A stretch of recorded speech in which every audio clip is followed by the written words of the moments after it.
Sorry about that, folks. I muted it to clear my throat, man.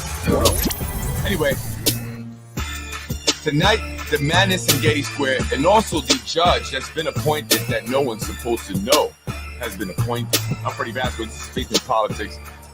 Sorry about that. My apologies.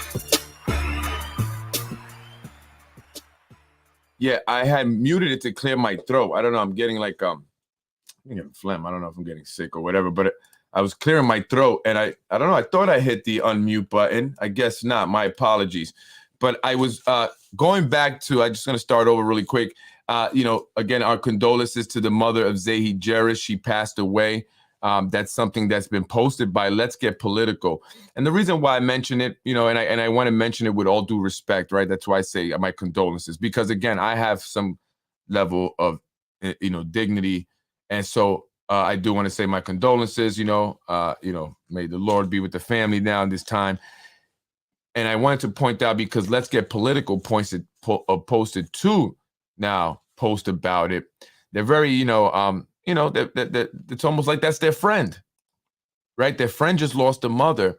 And I'm saying that because it kind of further validates what I've been saying about the page. I think that the page is Zahi Jerris sanctioned. And I think that he's, hedging his bets. He wants Nader to be the next mayor. A lot of the Muslim community, and not just Muslim, there's a lot of Arab that are not Muslim community, want to see Nader Sayegh. I was speaking to a business owner just the other day, and they said this Egyptian business owner says, we support Nader. We want to see Nader. And so with all the opposition that's been coming at Mike Spano lately, and specifically the lawsuit in regards to the term limits that was filed by Michael Sussman, the world renowned, is he? At least he's very well known civil rights attorney. He's beat him once, maybe twice or more, and he's coming back to sue, and he is suing on the term extension. So by the end of the month, we can see an injunction issued by the judge, a federal judge, preventing Mike Spano from running for a fourth term. And so again, as I said, that if it happens, you will see everyone jumping up out of the woodwork, throwing their hat in the ring. You're going to need a big ring there. It's going to be a lot of hats. People don't want to go up against Mike Spano. They understand the machine that comes with that. There's the money, the supporters, there's the political operatives who will go at you. And though people like to say, well, the Spanos don't operate like that, they don't know about it. They absolutely know. They may not be directly involved, although I think there is one or two Spanos directly involved with that type of, tactics that are used where they attack people via Facebook like they've been doing me. It's nothing new what they're doing to me. A lot of people have had it done. And so they don't want to go against that. They'd rather not. Chill. I'm good. Nader Sayegh will love to run for mayor. Zahi Jerris will love to see him become mayor. They don't want to wait another 4 years. They don't have another 4 years. A lot could change in 4 years. Their power, their abilities, their connections and networks might not be the same. So I think that they're looking to try and, hedge their bets.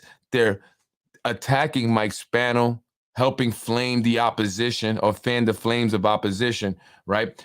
And counting on this lawsuit to create an injunction, because Nader Sayegh, they even said themselves, Let's Get Political, has the money and has the votes. But is that who people want, right? In this election, if we're not going to vote for Mike Spano, right, which, I'm hoping that we vote for change, nothing personal. And I think I'm doing Mike a favor by, telling people not to vote for him, actually, because I hear he does not want to run again, but he has to. There's a guy at the top there that has too many deals in play. You got to do it again, babe, bro. 4 more years, let's go. And Zahi Jerris was saying, I hope he runs again. I hope he runs again, before he announced it and they extended term limits. But I think that was all a front. And I even thought that then. I said, I think he's trying to sell us, and me and Vinny, who were there, on the idea that he wants to see the mayor again. But he really wants Nader Sayegh. And they were making a deal with Nader. Hey, can you give us your voter block or your voting base or your fan base to vote for the Spano machine? And we'll get you into the superintendent's chair, which is why they're trying hard to make Superintendent Dr. Quesada look bad. They've tried. I put a kibosh on that. Ever since I spoke out about it, they stopped it. No more articles in the Yonkers Tribune. Just saying. Although they try to have some people say this recently with the stabbing. But, they definitely want Nader DeSpano anyway as superintendent. Well, they want to try to give him that so they can get their voter base and they can do another 4 years. But he secretly would love to have Nader Sage become the mayor for the next 4 years here in the city of Yonkers. But again, if we're going to vote for anyone, it's going to be for change. We cannot have the same individuals in Yonkers, whether Spano or through Nader Sage, unless, of course, Nader Sage wants to sit down with me and talk, see how we can make an impact to the city and sell me on the idea of supporting you. Mike Spano's having a campaign kickoff event, although he's had fundraisers not too, in the past, month. One was recently thrown by Akeem Jamal, the guy who was driving drunk the wrong way down Central Avenue, hit a pothole and hit a car. The pothole didn't matter because he was drunk, he was speeding, and he was going in the opposite direction, which means that he actually went around the median that divides Central Avenue and hit a car at 4 a.m. However, like most people who live in the real world, that would have damaged their careers, right? But it didn't do that to Akeem. In fact, he got raises and even recommendations for jobs with Governor Hochul. I think, however, she found out about his past and she tossed him down to Governor's Island, where the local newspaper did a report on him saying, who the heck is this guy? Why is he coming here to do this? No experience, or something with the media there, no experience. Some issue he had over in Yonkers, they said, right? But he's a close ally of Mike Spano, so he threw him a fundraiser along with seems like his partner, because they hang out a lot, Jamal Ibrahim. And he's another interesting political operative. He is connected to the story I'm going to tell you about, the judge who's been appointed, but no one should know. So Mayor Spano had a fundraiser with those two dudes, and it's having another one at the Castle Royale. Had another one. It's over now. A big event, I hear. People are wondering what was going on. Did they bring out the lights again? I wonder if they had the lights. Well, they didn't have the firemen protesting this time. Mike Spano, who I hear the Spano family has some ownership allegedly in the Castle Royale, has thrown another big event. And they're saying, why is he doing so many so soon? Some are speculating that he's trying to get as much money before a judge quite possibly issues an injunction stopping him from running. So the supporters specifically, or i.e. the developers, they don't want to donate to somebody who can't run, right? So he's trying to get as much money as he can possibly, it said, so he can utilize it for their legal fees. So you hear that, developers? Hey, AMS, you guys got to be careful, man. Could be, investing in bad investment. You got to think about what might be happening come the end of this month. I would wait before donating any money. Let's see what the judge is going to say. Will there be an injunction? Because if so, you guys have to look for another candidate. That doesn't mean they're not out there. It just means that you have to maybe change your approach to the way you come into Yonkers. The people of the city would like to be involved in this progress and economic growth and all the hype and smiles and galas that you guys are attending. The rest of the people, the real world people, would love to be involved in that, because we are not Hollywood on the Hudson. We are everyday hardworking people who are seeing changes in our expenses here in Yonkers. And we're seeing many other changes that are not so, good. These potholes that are ridiculously crazy. Unbelievable. And they spoke about that in a meeting, which I'll get to in a minute. Folks, in Getty Square today, wow. I mean, am I not at the right place at the right times? Right? I think my luck's starting to change. I was there just as a group of individuals were running. And I knew I know to run, right? You guys know to run, right? You know to run when people are running that something's up, right? Let me know. Let me know. Hold on, real quick. Let me know when your mother dies. I will come and piss in the casket, you low life. You can give that message to your butt buddies, the low life caters too. Now, who would say that to me? Samuel. There was not no guy named Samuel Porcestein, whatever, right? Who would say that to me? Right? Who would? Is that you, Frank Jarris? I mean, I find it quite interesting, and not to get sidetracked, I'll get back to the madness in Getty Square, how these individuals think. They have no problems doing the most disgusting things to you during the worst of your times. They mentioned the Caters, but the Caters were going through a death when they were being attacked in the most disgusting ways. They were going through a death of a loved one who passed away because of COVID. You think that stopped them from attacking Mike Cater's wife, sending nasty messages to his neighbors? No. And then they have the nerve to show up to the funeral. Now I have 2 CPS cases because of you low-life losers. My family is impacted. My livelihood could be impacted. But you have no care in the world for that. And I wasn't disrespectful. I did send my condolences, and I genuinely meant that, because at the end of the day, I answer to God. That's who I fear.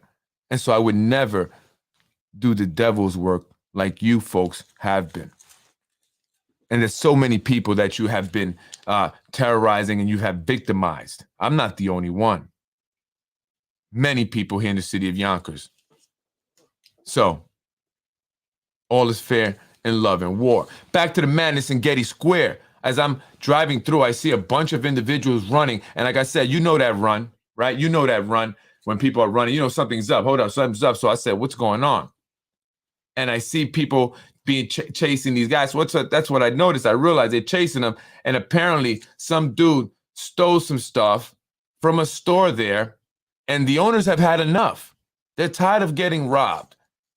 And this is what I'm saying, to the police officer who called me the other day when Ruros called the cops for harassment, right? I told the lady, I said, you have to be proactive, right? This guy's going around harassing people. And he's had incidents where people have been, in his face, reacting aggressively out of emotions because they've lost a loved one. Here we go, right? They don't have no care in the world when you lose a loved one. This guy put a camera in your face and put your loved one on blast. He'll create a story about people's loved ones. And so I said, if somebody does something to him, but I made it very clear that it was not going to be me. I said, I'm not going to lose anything that I've worked for because of this guy. But I'm saying someone who doesn't have anything to lose will. And so you guys have to stop it. And so, like with the thefts that have been going on here in this Getty Square, because look, we're passing the supermarket. And you guys remember that incident where the 2 guys were stealing shrimp? They were stealing shrimp. And let me tell you, folks, from what I heard is that they were actually stealing it on behalf of a store or a restaurant that was cooking it to sell to their customers. So they had a client. Right? So they had a client. So I'm seeing these guys chasing. I start going with them because I said, I want to catch this and I want to show the people of the city of Yonkers what goes on here in downtown Yonkers, Getty Square. West, Wild Wild West in Yonkers. Wild Wild, Wild West.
Can you guys hear the video?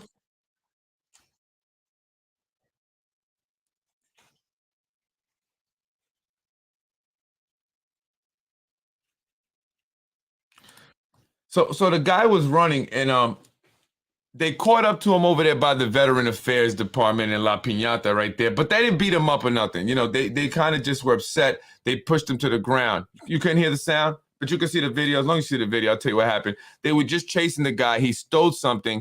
He had it in the bag, but they didn't beat the guy up, right? They didn't, jump him and knock him out and do all this crazy stuff to him, and they just kind of pushed him to the ground.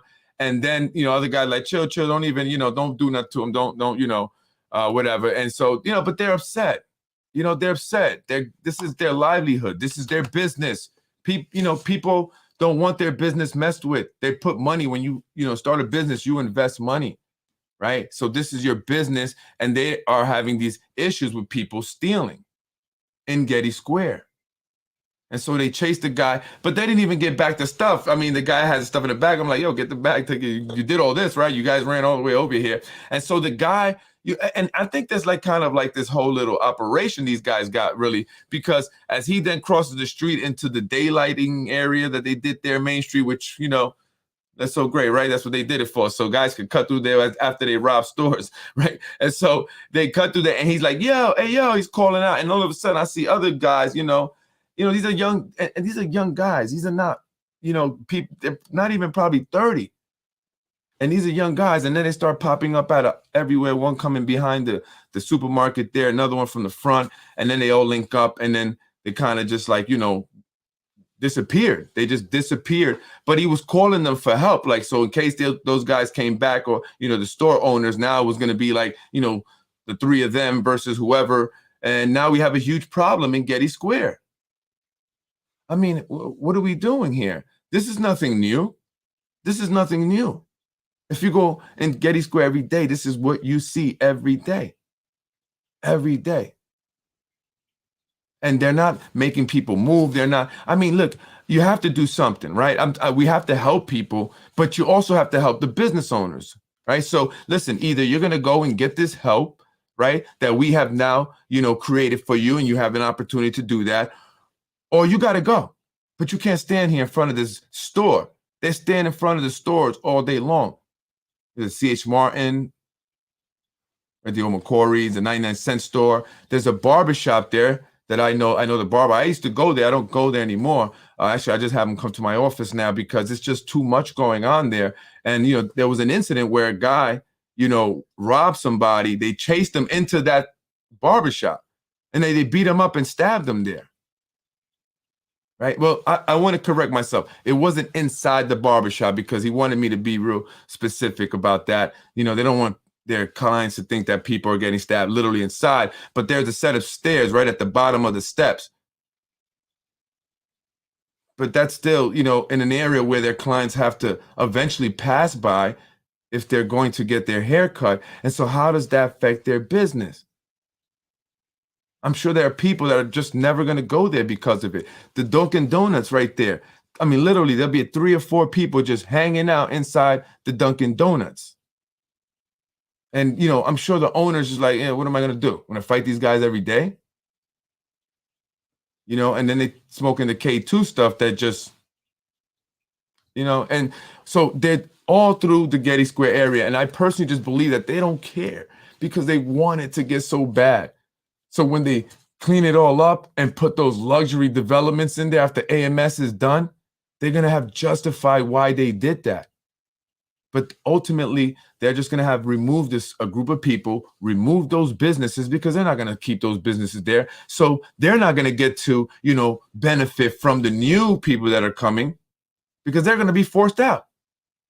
They don't want your 99-cent store or your hip-hop jeans store, your check cashing place, the liquor store. I'm telling you, it's wine and spirits. You better change your sign if you want to stay. Better put wine and spirits on that sign, So that's what's all about. So they don't care, which is why they're not attending to it the way, you would think. Hey, we got to do something like, somebody help me. Maybe I don't understand something. Maybe I really just don't understand something.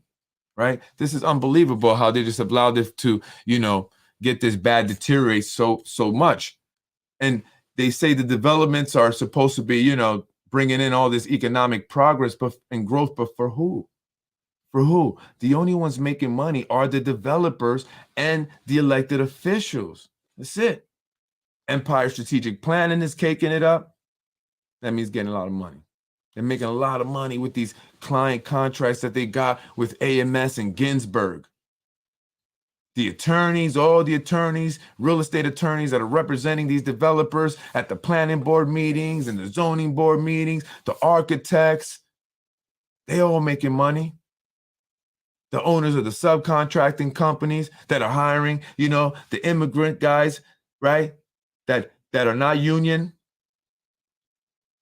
and maybe not American. And that's no disrespect. I'm just saying, because the point is that there are Hispanic Americans, there are Black Americans, right, and white Americans that are living here in Yonkers that are needing a job, and that they were promised a job when these developments and Lionsgate would come, and then there's nothing for them. And that's what's going on. And so unless we actually get active, right, and we decide to come out and vote and say enough is enough, start spreading the word, then for the most part, a lot of people are going to ultimately leave because they're not really done yet. They need another 4 years. This is a 10-year plan, right? So who knows? I mean, 4 years is not 10 years. So after the 4 years, you still got another 6. What does that mean? More term extensions? Is that what we're looking forward to? Until ultimately is a bunch of luxury developments, and this really just becomes like a transient city, Yonkers, where people come in temporary, they live here for a few years while they film movies and TV series, and then people come in to go to Syracuse, the school there that they're going to put with the film department and everything there. It's going to be a satellite campus, film school, the expensive Syracuse University that has ties to certain elected officials because that's their alma mater. They're going to be putting it over there where the old Leak and Watts was. Oh, that's right. I think they're also building a public school too that they're supposed to do with film and stuff there as well. That's what we were told anyway. But why did the city sell the land and allow Joe Carter to take the opportunity of making all the money there? The city should have took it. They should have bought it. Or did eminent domain and gave them half and said, we taking it, we need to build a new school. And guess what? We got so much land that we're going to allow Syracuse to put their satellite school here, campus here. And hey, Lionsgate, would you like to put a studio here? And then maybe you could work along with our kids and we'll give you a little bit of a discount on that rent. Imagine the rent roll on that. But no, they sold it to Joe Carter, the guy who said, I'm going to get the rent roll. It's my money. It's me. Let me get that. And our elected official said, why not? We don't care. We don't technically own the city. This is not really our company. We're not going to be here forever. Let's just make the money on it now and we out of here. Who cares if the city's making the money in rent roll for renting out or leasing out space on that land? That would have been the ideal thing. Or even keeping Chicken Island and building the stadium like Phil Lamacone wanted, because that would have provided jobs for people here in the area. That would have provided a reoccurring, revenue stream as people would come in for games and spend money. But no, we're going to have luxury developments when the people here need jobs. I mean, I don't get it. So this is what I'm doing. I'm trying to tell folks about this, and I'm getting beat up over here by these people left and right. They're coming at me with text messages, and false accusations. And I got two, I don't want to say, somebody said, don't say that no more, I won't say it no more. I'm just saying that they're coming at me very hard because I'm informing the people of the truth. So I want to say, people, please, don't allow them to make me look like the bad guy. I'm not the bad guy, and I'm not against the people. Not against Latinos, I'm not against Blacks, I'm not against anybody except for our elected officials who seem to be against us. That's just my opinion, right? I mean, so, I want to let people know how it works here because nothing is fair. Like I was telling, someone, what if you have a dream? What if you want to do something and you have goals, but you can't achieve those goals because you're being blocked because the way the system is set up is that you only can achieve that dream if you're allowed to, right? And what am I talking about? Dream of being an elected official, dream of maybe being a judge, right? But you can't because you're not selected by those that are in power that appoint people. You're not playing the game. You're not the chosen one. Doesn't matter if you've been dreaming about it since a kid.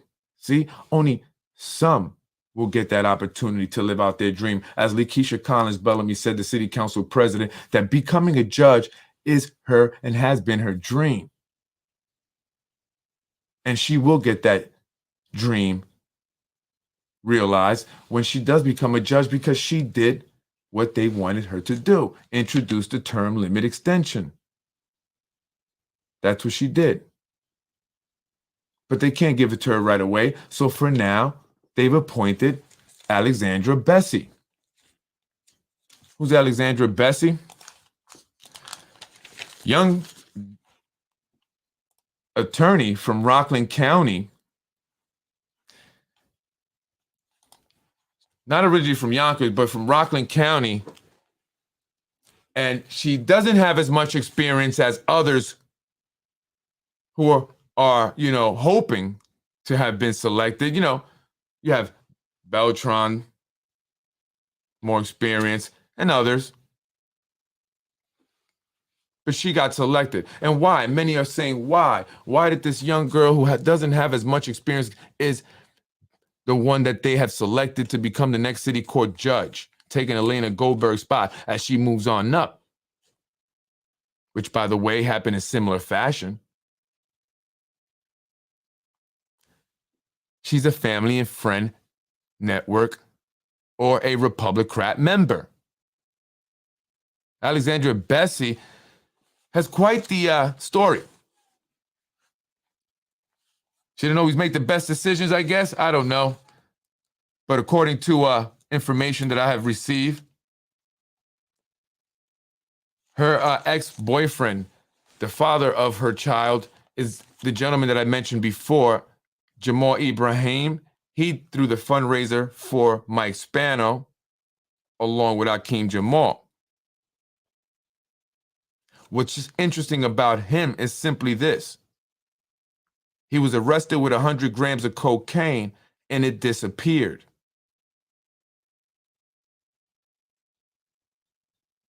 He was hanging out with Nick Spano, Mike Spano, as well as Akeem Jamal the night that Akeem Jamal drove drunk, caught the DUI, that again, for the most part, disappeared. Sure, he was sued by the victim that he hit, but guess what? The victim in the lawsuit failed to mention the fact that Akeem was drunk. Wouldn't you mention that in your lawsuit? I mean, that would be the nail in the coffin.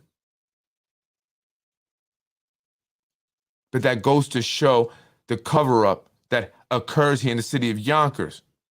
The same cover-up that's occurring with Mr. Blue BMW and his family, who's the uncle that owned the car. The police will love for that to be made public. They want someone held accountable. A police officer died.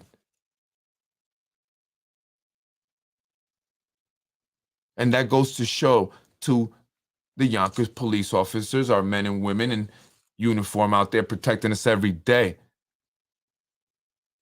Truly, what do you mean to these individuals that are in power? You want to take that gamble? One minute you're like, the next minute you're not. Well, currently, Alexandra Bessie is like her current fiance, maybe? Not sure if they're engaged, is a Yonkers police officer as well. Sources tell me that he has 2 lawsuits. These lawsuits that he got because of his performance while on the job. I'm not sure too much more of the details there. I'm getting more of that information, but they're wondering, how is this individual being selected for city court judge?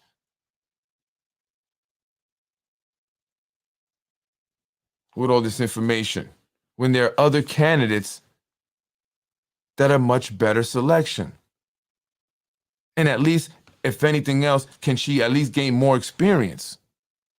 What about those that are from the city of Yonkers, been here all their lives, love this city, who gave so much to the city, right? Why are they not being chosen? Why are they being overlooked? And this is the problem here in the city of Yonkers, folks. This nepotism, this family and friends network thing that often stifles other people's progress and accomplishments. It limits, restricts those from getting jobs here in the city, causing a income inequality-like situation where only a select few get these $100,000 jobs with the city, while others struggle to find work, remaining impoverished until they're pushed out by the luxury developers. That's all I'm saying, and I'm trying to just put you guys on. Your rent's going up. Your apartment needs to be fixed. IEPs are not being serviced correctly. The roads are crap. I'm sure a lot of people, not just me, have popped tires because of these potholes. Then they're talking about it at a meeting. Oh, we're going to do the patches. Patches suck. So, but people like Alexandra Bessie and others in the Family and Friends Network, the political party that I call the Republicrats, that small group of individuals that consist of Republicans and Democrats, a few Republicans, most of them have converted to become Democrats, but there's a couple that are still Republicans, like Mike Breen. He's a part of the Republicrats. He's a Spano operative, good soldier. And others that have held signs up for the Spano, but are Republicans. Why would you push for a Democrat to run again 4 more years if you're a Republican, rather than encourage your party to step up to the plate? Because it's one party here, and that's the Republicrats. They run everything. And Alexandra Bessie's a part of it. And regardless of what baggage she comes along with from Rockland County all the way across the bridge to the city of Yonkers, they're going to make her a city court judge, a $200,000 a year job. Wouldn't you just love that at a young age of 30-something years old? Because they just chose you. Someone's got pull.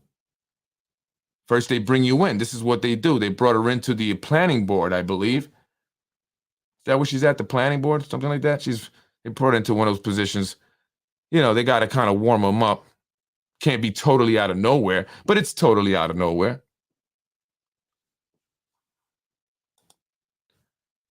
That's our current fiance, police officer. But how was she appointed and knowing it? She's going around telling certain people, but she's not supposed to be. That goes to show her immaturity and her lack of, preparedness, right? You're not ready. You're not ready. Somebody, look, I got this sent to me, and it says below, previous child with Jamal Ibrahim, currently married to Peter J. Schwartz. And look, boom. Is that Frankie Jarris? Makes a lot of sense. Because I hear, Zahi Jarris, as I mentioned, is very active in the judges race game, and he gets judges appointed. I heard that Thomas Quinones had something to do with Ada Medina. But did that come by way of Zahi Jarris? And so there you go, the golf outing, the mayor's golf outing there. I mean, it's like right into the Republicrats, social political elite. They don't care about the average person. They don't. If you're not going to their galas, if they didn't give you a proclamation, right, you're not a part of them. If you got a job, it's because, you did something, right? If you knocked on doors or you donated. I was actually invited to this golf outing by Vinny Spano, but I didn't attend. He didn't remind me, or maybe he didn't want me to go. He just was saying, hey, I want you to be on my team. It was a foursome. I don't want to be in that foursome, though.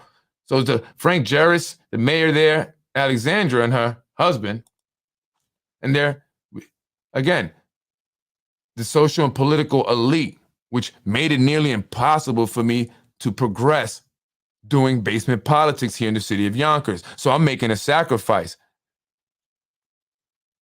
You know, it's crazy that Vereshchako,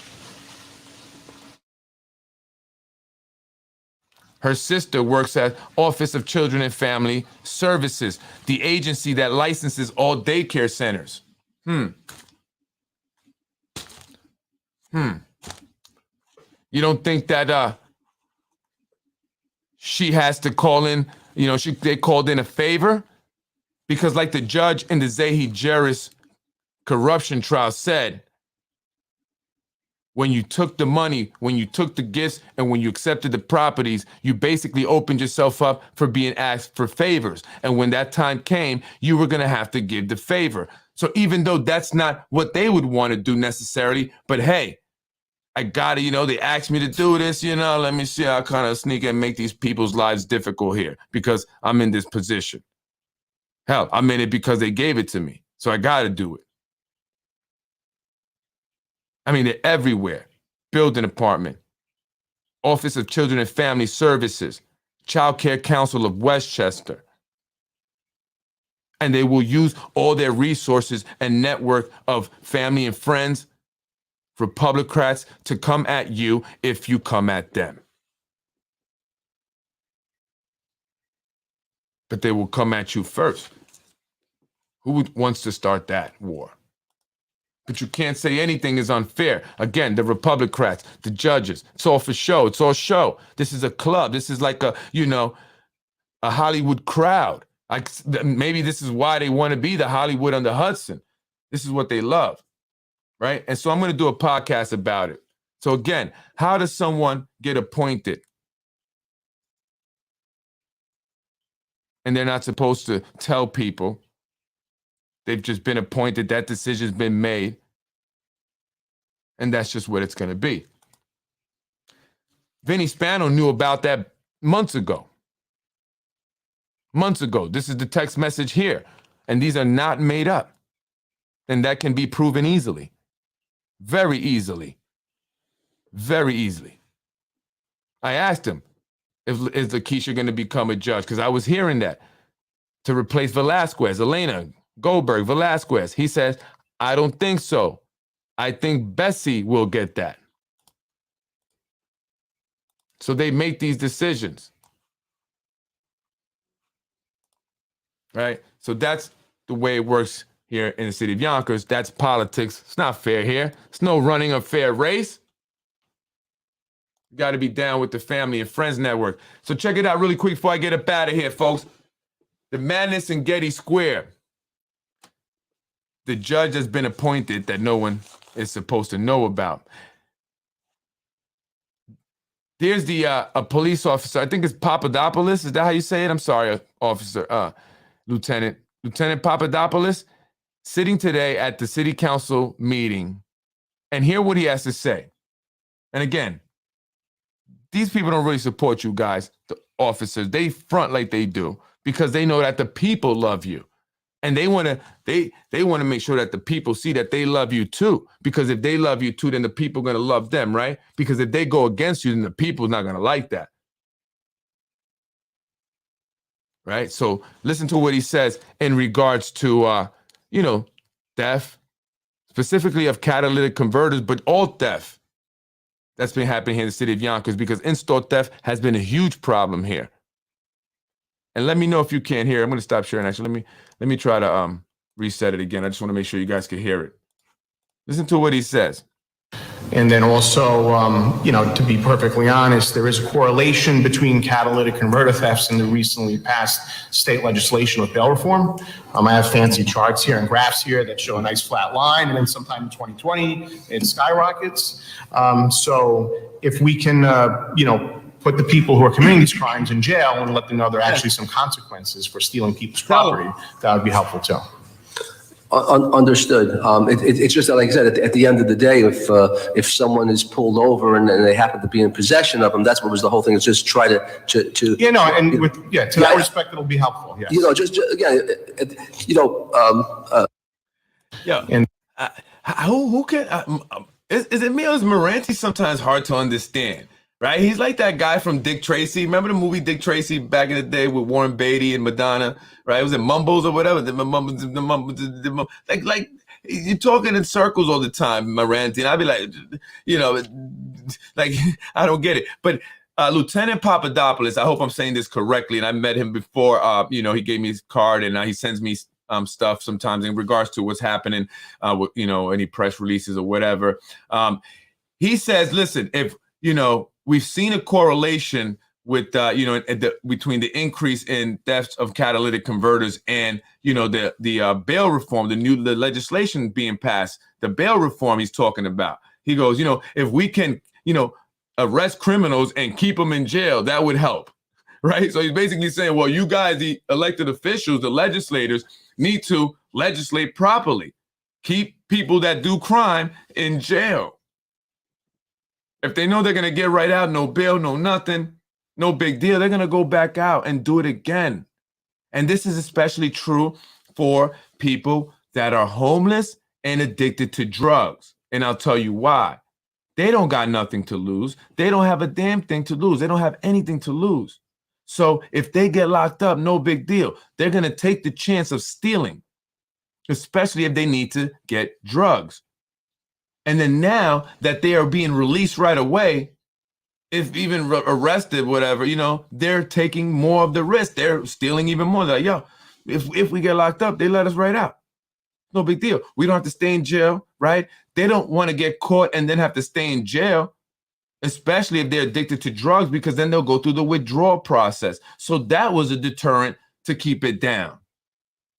So again, now that you have bail reform and people are getting out of jail easy, especially with, individuals that are stealing to support their drug habit, they're going to be doing it even more. They're coming right out. So boom, so what? So what? We get locked up if we get caught. Boom. So what? They might not even arrest us. Boom. So what? Right? Because they're like, why are we going to arrest them? They're going to get right back out. They'll just take the stuff and tell them to get out of here. Right? So they're taking more chances. They're doing it even more. And who are the individuals that implemented that and have supported bail reform? And so are you going to, again, vote for these individuals again? Again, it's not about party. It's about crime. We need to keep crime down. We need to put people in jail. That was created as a deterrent, right? To deter people from committing crimes. But if they're not being put in jail and being kept in jail, what's the point? What's the point? The only way we'll get bail reform is if the politicians start becoming victims.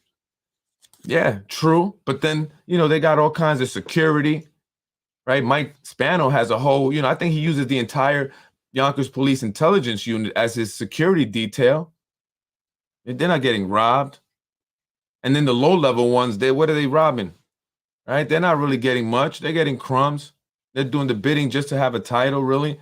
Maybe a few little perks here, a car, because they can't, they need the car, right? So, I mean, if they become victims, but I think at that point it'll be martial law. The cops will start really, they'll start implementing even stiffer punishments against the people. That's what'll happen, right? We always suffer. We're never. It's like businesses. When prices of things go up, like the raw goods go up. The businesses are not gonna absorb that cost. They're gonna pass that down to the consumer, right, by increasing the prices.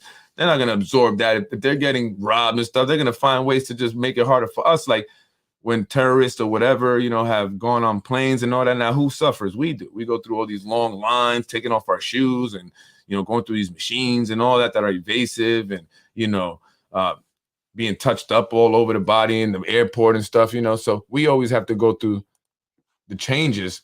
So, folks, I just want to come on and talk about those few things, give you a few little things of what's happening. That thing is crazy that actually happened in Getty Square when I saw that, I really couldn't believe that, but, again, I don't know if you remember that incident in the supermarket when the guys were stealing the shrimp and then they got beat up by the store owner.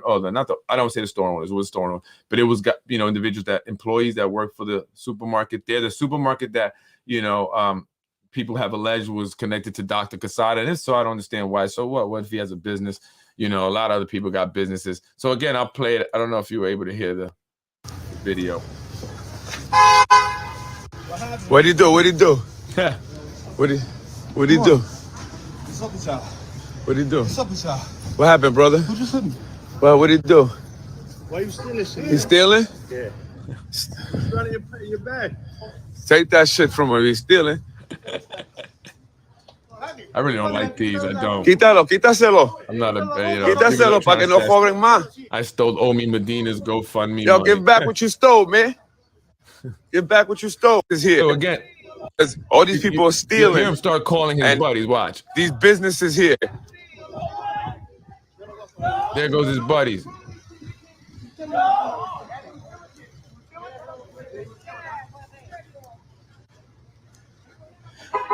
Individual here stealing from stores. The store owners are having to chase them because there's no police here. They don't do There anything were no cops. to There were help no the cops, business no. owners here. And this is what they cause.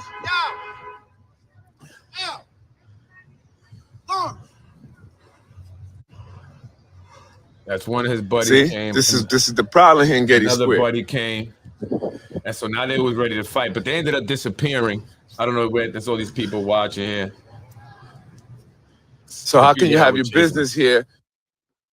And so I just think, you know, it's sad because they truly don't care about the small business owners there in Getty Square. They don't care about them, and most of them are, you know, minority business owners. You know, and they don't care about them, and they don't, you know, they don't make any efforts to have individuals, you know, removed from in front of their businesses where they loiter all day long.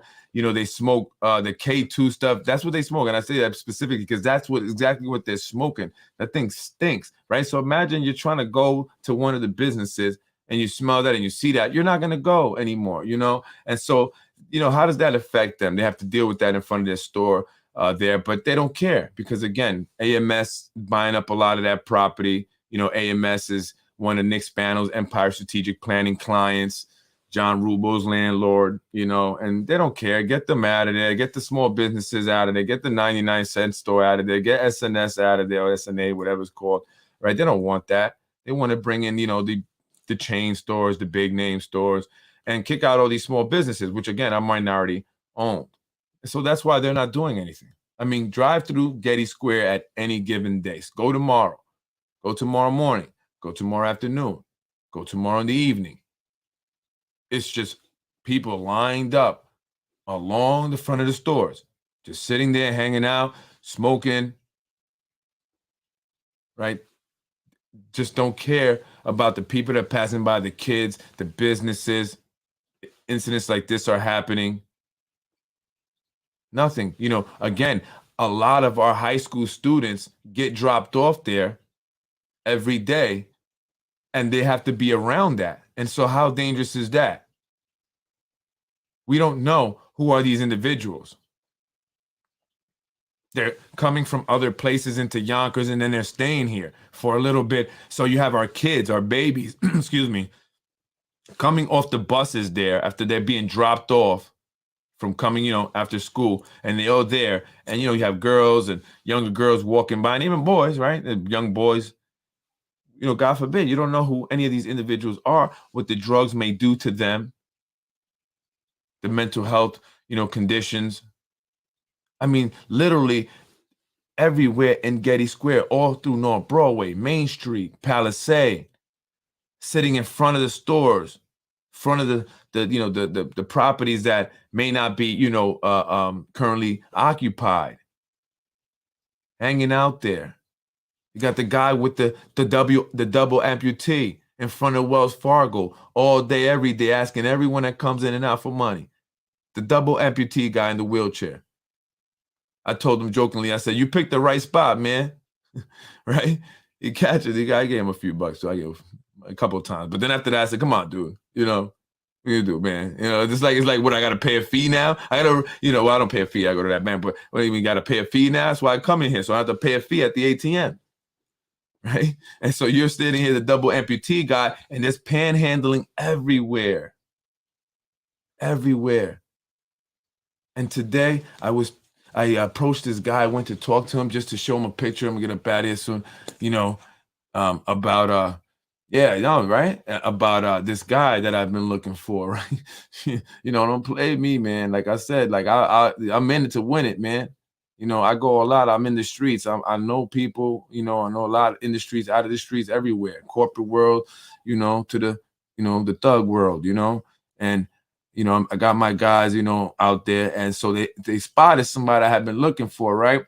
And so they called me up. They're like, yo, but I be meeting, you know what I mean? And so I said, okay. So I went over there, and I'm looking for this guy, right? And I couldn't find him though. They're like, oh, he just walked up the block 5 minutes. He's walking up and down. And then I go to the bando. That's what they call it. A bando is an apartment, is an abandoned building or an abandoned home that, you know, it's vacant, it's boarded up. And so you'll have, you know, drug addicts go in there, you know, homeless people who usually homeless drug addicts will go in there and they'll live in there, right? They'll go in there at night to, you know, to sleep and shoot up and stuff like that. It's right there, right next to an abandoned pretty much barbershop on Elm Street, right? It's the Bando Barbershop, right? So I pull up over there because, you know, I'm from the streets, man. Like I seen it all, you know what I'm saying? And you, when you mess with my family, you know, I'm going to go, you know, all out. Like, you know, it's like that. What's that Nielsen guy, whatever that movie, when he goes look for his daughter? That's me. You know what I mean? And so I approached this guy with the picture. I said, you seen this guy? He was just around here. Dude had a needle in his hand, right? Like he's putting it away, a drug needle, right? He's standing in front of this bando, abandoned house right there on Elm Street that's boarded up. That's not even boarded up correctly. I mean, you can get in it, right? You can get in it. A kid get in it, right? And so what danger does that present to kids in that community? And let me tell you, you know, on Elm Street and all through the No Down Hill section of Yonkers, many kids get off those buses each and every day. You ever seen a bus stop on No Down Hill over there, Oak and Elm? Yo, just one bus lets off like maybe 20 kids, you know? And so there's a lot of kids, and they have to walk past this abandoned home where, you know, I just happened to see 2 dudes sitting on the porch, right? Like they own it, and they're just chilling in front of their porch, you know, and one of them had this drug needle, and I just looked at it, you know, but it doesn't shock me because, you know, growing up, this is what we saw, you know, on Buena Vista, crack vials all on the floor. And, you know, in the late 80s, you know, they had the different colored tops on them, right? You know, so it's nothing new to somebody like me. You know, I've seen all that. I've seen some of the worst, which is why I've always wanted to escape that, right? And I said, I got to go this way. I don't want to go that way. And my goal today is to help kids make the same decisions that I made. Well, the right ones anyway, right? You know, we're not perfect, but to help our kids get away from that. And it's just getting worse. And as the officer said in the PTA meeting yesterday, I'm sorry, Christopher Sapienza, actually the police commissioner, when someone said we need youth programs, right? We all say that. But here's something that I learned yesterday, actually, from Mr. Christopher Sapienza. The city of Yonkers has over 43 youth programs. 43, over 43. He said, I mean, how many more youth programs do you want to put? And so what does that tell you? What does that say? Obviously, they're not effective. And so who is supposed to oversee whether or not these programs that they are constantly funneling money to are actually making an impact and being effective? Whether it's homeless, you know, initiatives and task force, like Shanae Williams said, or youth programs.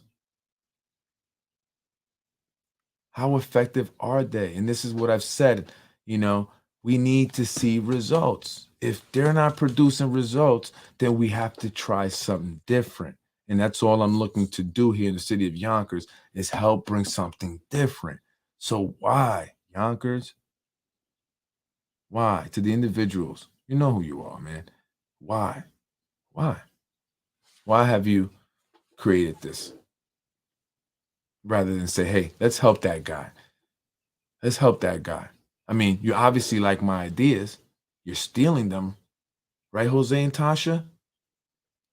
You know, going around with Santa Claus, giving out gifts. But see, here's what you guys don't understand. I didn't publicize it the way you did. I put up a video of it recently and stuff to show, because I guess I have to show people, because if not, then they'll say, you don't do nothing, right? So you have to brag about it, I guess you have. But I didn't take that video. That was someone else who happened to be walking by and saw me. And I didn't have people form a line. It's just that when people saw it, they all kind of started coming to me, but I didn't make them stand in line. I just, here you go, boom, beam. I paid for that out of my own pocket, with the exception of some of the gifts that were actually donated. No cash was ever given to me. Gifts were donated, but most of them I paid for, because the amount I got donated wasn't enough for me to really, so I went and bought my own gifts. And I wrapped out my staff, who I pay hourly rate, right, to work for me, to wrap them right on them, boy, girl, and I went out. And when I had Santa Claus, I had a guy dressed as Santa Claus, got the Santa Claus outfit and all that. And we went in Santa Claus's Lambo. Santa Claus let me drive. And I thought that was great. Thank you, Santa. That was my gift, right? And we gave out the gifts, and we, a woman and a bus driver stopped the school bus and told me to come inside. I started giving gifts, and I don't know if I was supposed to do that, but I started giving gifts to the kids in the bus.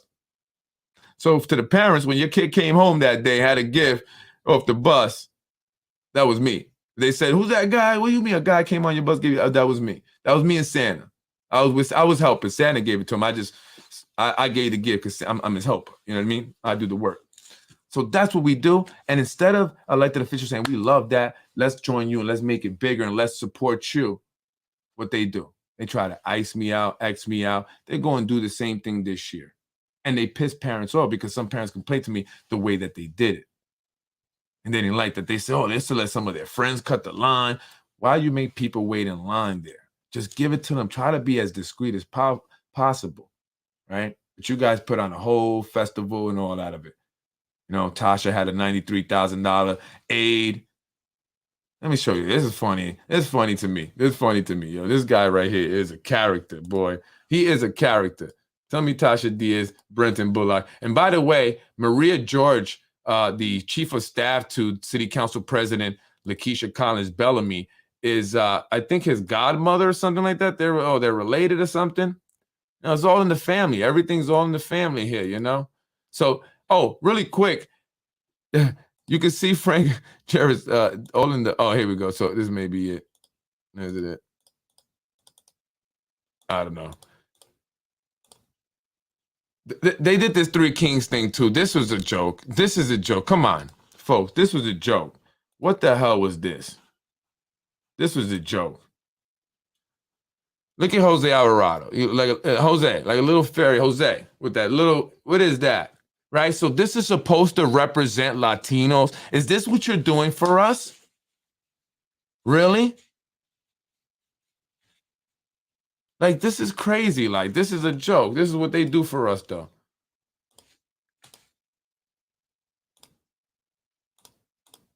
I don't even know what I put. That was a joke. I just had to laugh. I said, what is this, man? What the heck is this? So they did the Three Kings thing. They drove around on a truck, and they were, playing some, I think it was Spanish music and stuff. They went by Main Street. They were over there by the park that they love to go to over there on South Broadway, the Lincoln Park or whatever. And I just think that that's an embarrassment to me. Like, what are you trying to do? Like, you're supposed to be paying homage to, like, they're not doing that with Jewish people and Hanukkahs, right? Are you guys going around dressed up in some kind of outfit with menorahs and stuff? Huh? Are you guys doing that? No. That's disrespectful to me, I think. I don't know. I just think it's like making a joke out of it. It's just unbelievable. Making a real joke out of it. So I didn't appreciate that. We're not clowns. Again, we're not clowns. This is I play the video here. This is funny. Hello, Yonkers. What's going on? Merry Christmas. Merry Christmas, We are here.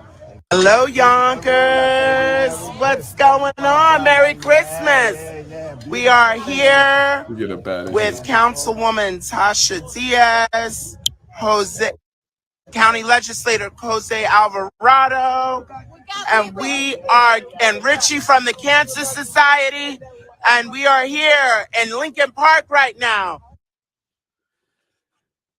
Yeah, they're right there Getting looking. out. And, Hello, Yonkers. and I appreciate that, right? I mean, listen, I'm not knocking it. I'm just saying, like, you know, why do you compete? That there's other people doing stuff. Why don't you get together and do something bigger for the community rather than compete, steal the ideas, and completely shut people out? Not acknowledge them and say, "Oh, that Next was nice stop of you." is going to be Elm and Walnut. Elm and Walnut Street. So if you are looking to get some toys, remember that the child has to be present with you. Child has to be physically present. Come to Elm and Walnut. We are wrapping up at Elm and Linden, and we are going to be moving to the direction, to the location of Elm and Walnut. So we look forward to seeing you there. Merry Christmas. Happy Kwanzaa. Happy Hanukkah. Feliz Navidad. We love you, and God bless you, and we will see. Yo, Brenton, you're a funny guy. Brenton's a funny guy to give you that. That was good. Feliz Navidad and all that. That was good, man. That was good. So, yeah, I mean, I didn't see any of the kids, right? Did you show what you were doing, or was it all about you and doing a little selfie there? Brenton, don't be so self-absorbed. So, look, I did this last year. So why don't you say, hey, let's get together and do a big one? Because parents came up to me saying that when they got there, they were like, oh, it's too late. We got to go to our next stop. Come meet us at the next stop if you can. Bring your kids to the next stop. And some parents like, where's the next stop at? Oh, we're going, like he was saying, we're going to Elm and this, that, or we're going to Lake or whatever. So parents were like, kind of like, you didn't let us know or nothing. So, like if you were going to be somewhere in 20 minutes or whatever, like it was just, don't do it like that, right? And usually they normally do it is where they had something where, they would have a place, different places, and people would just go, right? So they knew where they could go, so people could, know a time, know a place, and everybody go there, then another, whatever. But now they wanted to drive around and just do it like a pop-up, right? Like a pop-up gift giving, and it's cool, I guess, but you guys think it's too big. You had a truck and you had all these things. I mean, you're going to cause pandemonium and chaos, and you're going to get people upset when you dip off on them, right? So, I did it more kind of, low. I just had Santa pop out. We see a kid. Hey, we got to give. Oh, what gift is this? A girl age 9. Or we knew the age range, right? So we see a girl that age or a boy that age. Okay, boom. We pop up on them like this little girl here. We happen to see her walking by, and we just popped up. We said, ho, ho, ho. Well, Santa Claus did. Merry Christmas. Here you go. I got something for you, Popped open the hood, because that's the trunk in the hood, in the front, trunk in the front. Gave her a gift. She wanted to take a picture with Santa. I said, cool. Well, actually, I took this picture because I wanted to show my wife. But then I said, let me put this up because you got to show what you do. This is actually on Elm right here and Walnut. Oh, no, it's not. It's Elm and Oak. Elm and Oak. I mean, the No Down Hill sent with Santa Claus. He let me drive his Lambo. That's not the convertible for you hating ass Ruros. And I'll tell, and there's a reason why I say that, but I didn't want to explain it. It doesn't matter. From here.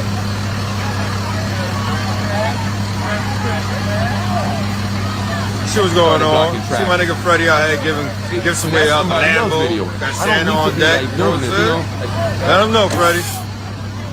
I don't need to talk. Doing here for the kids. Oh shit! Everybody started coming. And this is what I love to do. This is what I want to do. But I'm an individual. I'm not an elected official. I don't legislate, right? You guys should be worrying about legislating. Let us nonprofits do this for the community. Let me give back so I can say, hey, I was blessed. I want to give back because I've been blessed. Right? That's why I do that. I don't do that to be elected. I don't do that to make people like me, because I didn't even really talk about it, post it all crazy like the way they do. And by the way, Ruros, notice the other one I was in at the parade didn't have a spoiler. Stop being a hater, because I know you went back. Stop being a hater, and there's a reason for that. I ain't going to tell nobody else, nothing else. That's it. Just if you don't know, you don't know, and there's a reason why you don't know. And Sam Pornstein or whatever your name is, I don't even care what you got to say, okay? You can just go where you know where the sun don't shine. Anyway, folks, I'm Freddie Vasquez. This is Basement Politics, and I'm going to continue to do the show, because what they need to understand is that it doesn't matter what you guys say about me. People don't care about me. They don't watch Basement Politics because they care about Freddie. They watch Basement Politics because they want to know what you guys are doing. And so as long as you guys are doing what you're doing, I'm going to be reporting it and letting them know. Since you wanted to start this game, well, play the game. Doesn't matter what you try to do to me, threatening to destroy my business, is not going to be around. So what? So what? Look, I don't care. Don't care, right? And you want to try and get my wife fired? Is that what you guys are going to do? You're going to use your power to get her fired, even though she's an amazing administrator. Track record is impeccable. And so if, that's the route you go, that, people will know exactly what you guys are doing to us. Right? Because I would just love to, make some money. Because I'm just waiting for the setup. Thinking you playing with me? Like I'm stupid? I'm waiting for it. I'm waiting for it. I'm not going to pull the trigger too quick.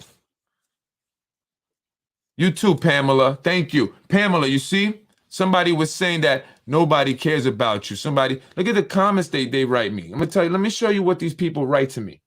Let me show you what these individuals have been saying to me, right? The most disgusting thing, and I believe this one is Brandy. Jack Klein, they told me to rot in hell. Now, why? Why would you want me to rot in hell? Why? Because I said that the elected officials are not doing anything to clean up the city, to clean up Getty Square. The homeless problem is going, crazy. That why?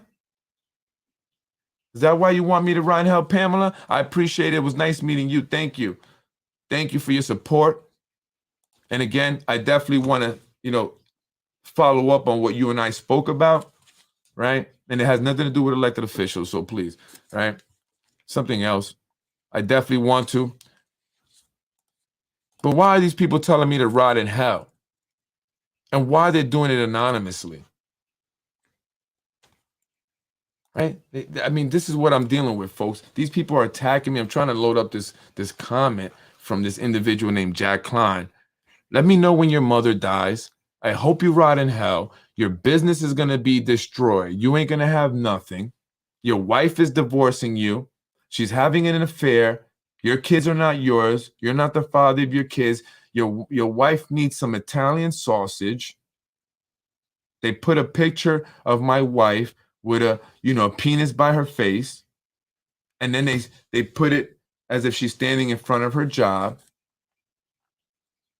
Right? Why? Because I'm speaking truth. So who, folks, who would have any motivation to do this? Who would be motivated to make such nasty comments, to falsely accuse me of selling bad heroin, paying a guy $300 to do it? Who? It's got to be them, right? Elected officials and people associated with them. Of course. Of course. And so we don't need to prove it. I don't need to show you right now the proof. Common sense tells you who it is. And so based on that, you should know who these people are. And it's time to get them out of office. Enough is enough. These people are cowards that have terrorized people. Don't you understand? Terrorized people who didn't conform to their corrupt ways. And if you challenged it, they literally would destroy people. And so we have to speak up, because if we remain silent, we're just as culpable. We're just as culpable. Right? And it's in me speaking out and others speaking out that we put this to an end, which is why they're saying some of the most disgusting things to me and attacking me and threatening me and hurting my business and using their connections to delay and stall, put me in the courts, ruin my reputation. This never happened to me until I started Basement Politics. Never was accused of selling heroin a day in my life or using it until I started basement politics and until very recently. And now it's caused me problems.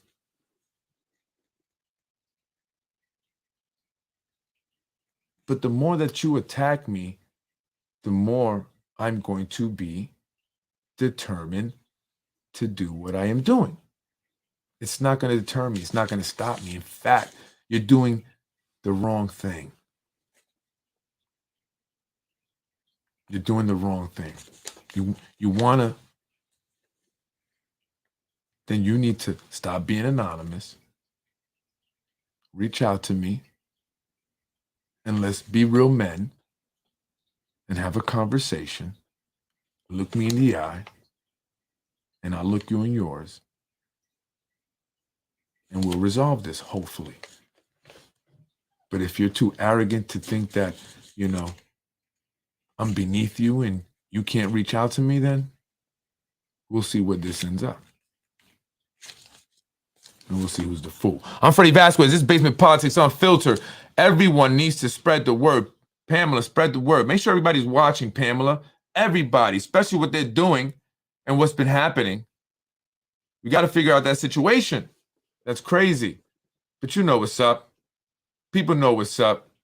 They're trying to remove a group of people out, little by little, utilizing their resources at various departments, specifically the building department, but other agencies and departments and stuff. And it's unfortunate, people. And look at the homelessness going on, the drug overdoses that they're keeping under wraps, right? Ruro's whole reasoning for putting that family on blast, or that woman on blast after she died, saying that she died of an overdose, was because there's an overdose or a fake drug or fentanyl epidemic here. And that's why he wanted to make people aware of it. Well, it's been happening. Why now? Because people got upset with you when you did that, right? We have an overdose problem. We have a fentanyl problem, a fake. Yes, it's been here and I've been saying it. But it's not just in the pills. It's in cocaine even. It's happened to mechanics over on Riverdale Avenue. They thought they had cocaine. They had fentanyl. And they almost died. And what's going on with that? I'm Freddie Vasquez. This is Basement Politics Unfiltered. Share the podcast. We have to come out and vote this year. Unbelievable, folks, what's happening. But we have to come out and vote. Latinos, we must be united. Latinos, we must be united. Reach out to me. politicwithfred@gmail.com. politicwithfred@gmail.com. I don't do this to be famous, to be a podcaster. I do this to create change and to inform the people what's going on and hopefully help the people here in the city of Yonkers. And I hope that I've helped some. But I'm here to help anyone I can, and I want you guys to help me. This is Basement Politics. I'm Freddie Vasquez. We have to do this together. Reach out to me. We don't have much time. There's not much time. Thank you. And I hope you guys are getting some help with luxury apartments. How can it be luxury? That's security issues. You think they have security issues down on 5th Avenue? Over there along Central Park Avenue in the Dakota, where John Lennon once lived, although he got shot in front of it, right? But not inside of it. And folks are fearing for their safety inside.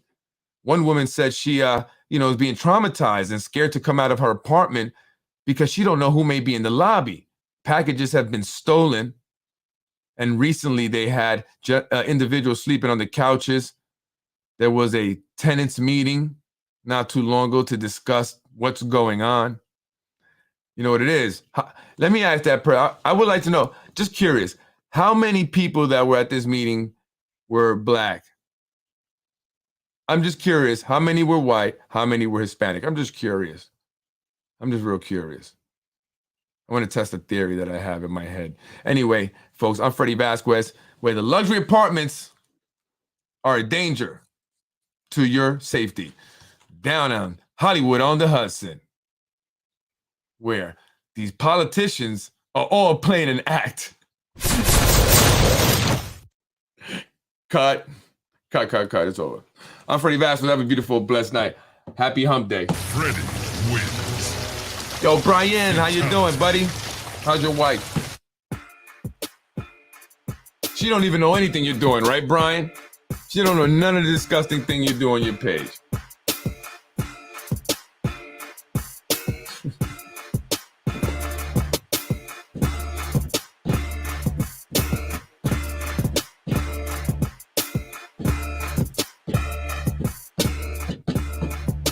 Freddie wins. Fatality.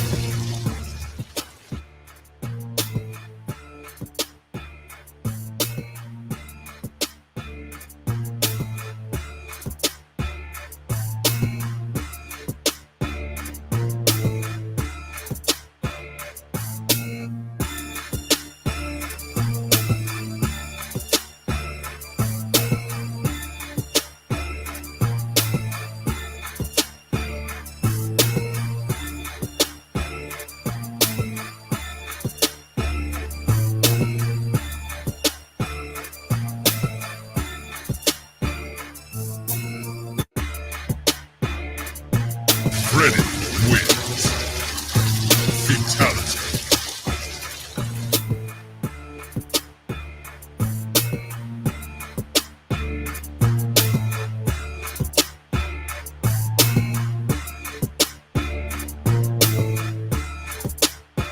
Freddie wins. Fatality. Freddie wins. Fatality.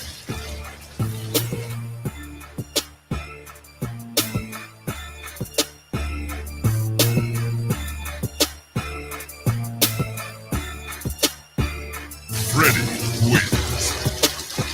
Fatality. Here's your opportunity to get your revenge. Retribution. Did someone do something to you? What are you, elected officials? Top officials? City officials? Well, send me the information. Time to put them on blast. Freddie wins. Remain anonymous. Fatality. Create an anonymous email. Anonymous1000@gmail.com or anonymous500@yahoo.com or anonymous1@aol.com and send me the information. politicwithfred@gmail.com. Freddie wins. Here's your chance for retribution. Time to get him back anonymously.